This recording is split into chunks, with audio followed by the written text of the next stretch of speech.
आदरणीय मेरे प्रिय दोस्तों और भक्तों, श्री भक्तमाल से आज श्री निम्बारकाचार्य जी महाराज के बारे में यह सूक्ष्म वृतांत आपके समक्ष रख रहा हूँ। दोस्तों, यह वृतांत लगभग 8-9 मिनट का होने वाला है।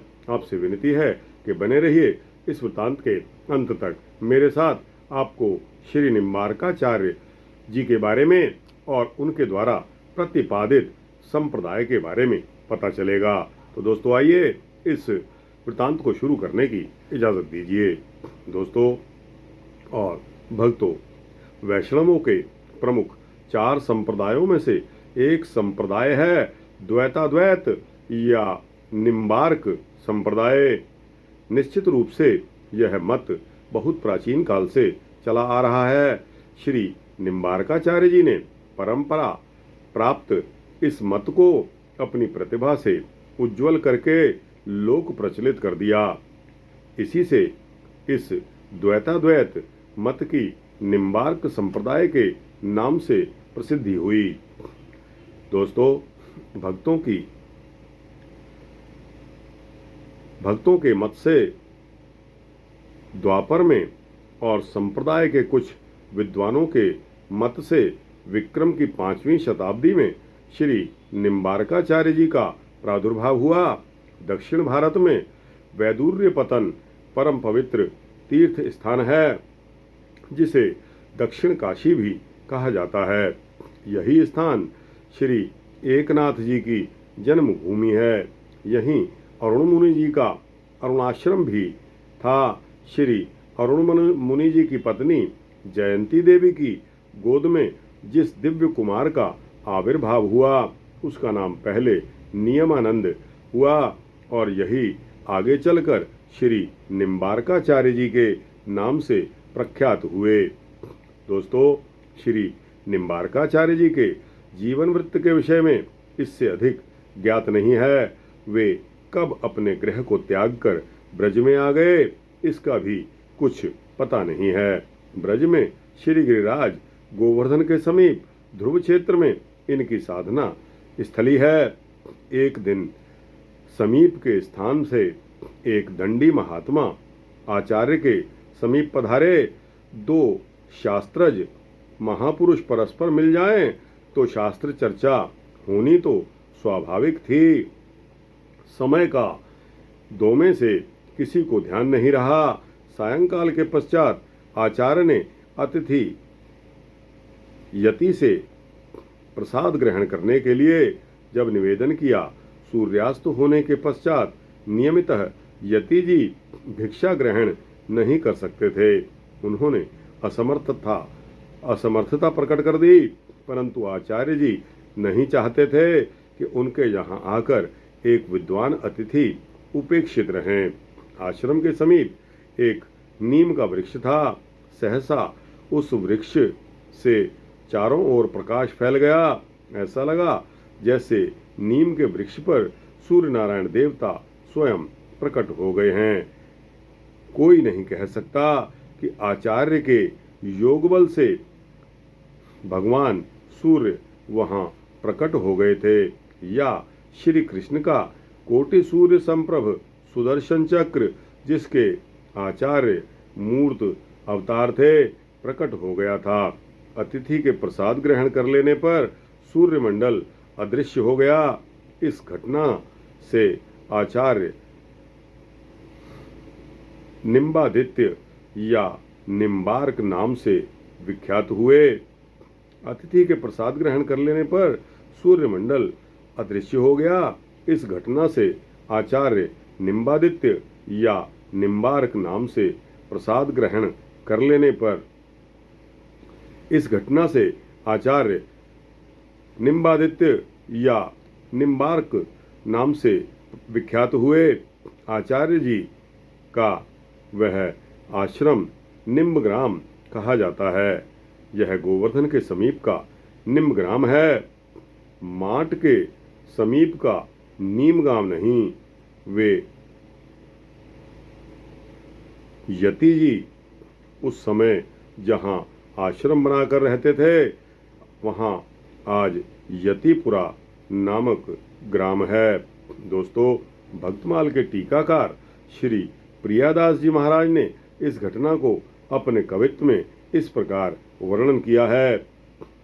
निम्बादित्य नाम जाते भयो अभिराम कथा आयो, एक दंडी ग्राम न्यो तो कर आए हैं।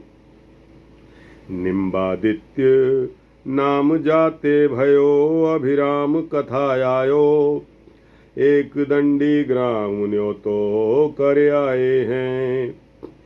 पाक को अबार भई संध्या मान लई, जति रति हूँ न पाऊँ वेद वचन सुनाए हैं। पाक को अबार भई संध्या मान लही, जति रति हूँ न पाऊँ वेद वचन सुनाए हैं। आंगन में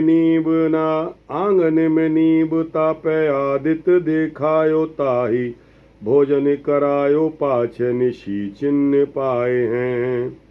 आंगन में नीब तापे आदित्य दिखायो, ताही भोजन करायो पाछे निशी चिन्ह पाए हैं। प्रगट प्रभाव देख जान्यो भक्त भाव जग,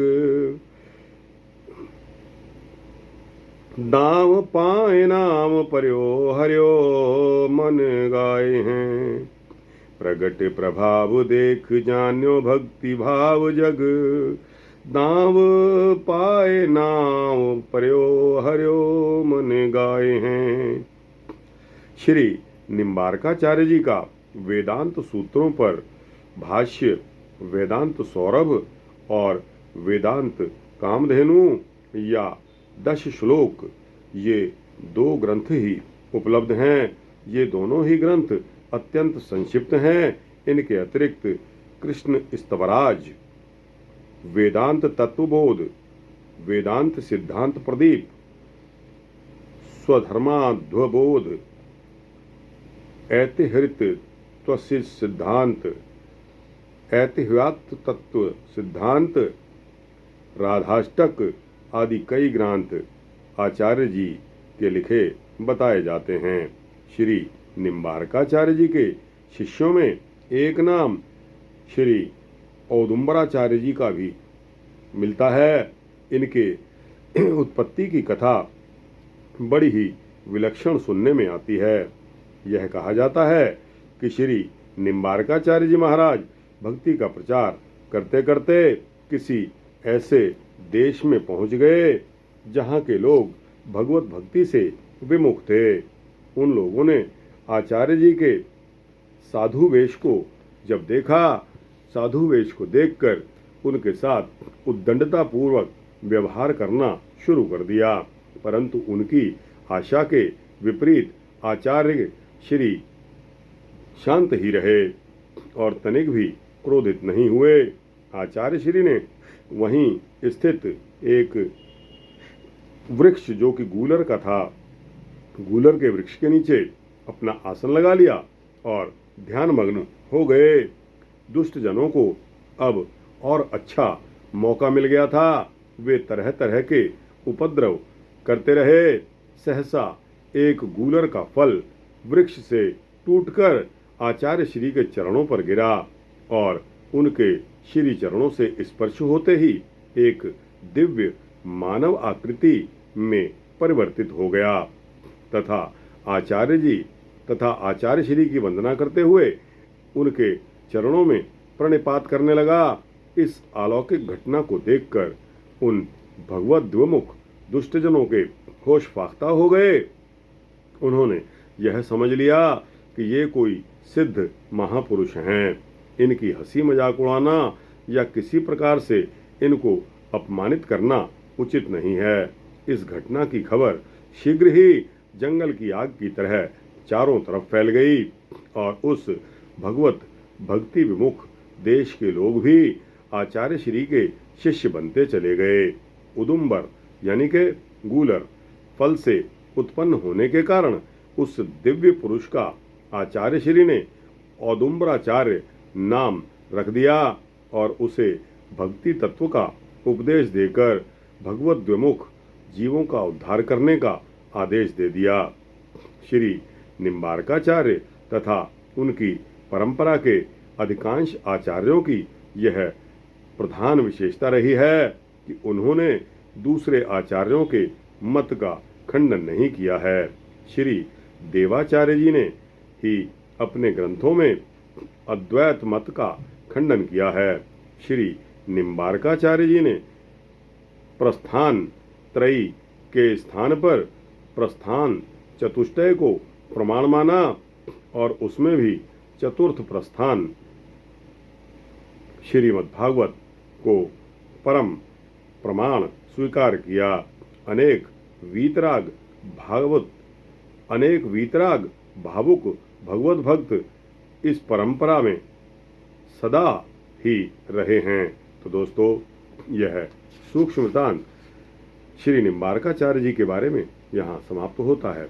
आपको अच्छा लगा हो तो भक्तमाल के इस वृत्तांत को लाइक और शेयर करते हुए अपने दोस्तों, भक्तों, मित्रों, जिज्ञासुओं तक पहुंचा देना। कमेंट सेक्शन में अपनी राय देना। इस चैनल को सब्सक्राइब कर देंगे तो आपको इसी तरह के सूक्ष्म भक्ति वृत्तांत मिलते रहेंगे। जय श्री निम्बार्काचार्य जी महाराज, जय श्री औदुंबराचार्य जी महाराज, जय श्री हरि विष्णु।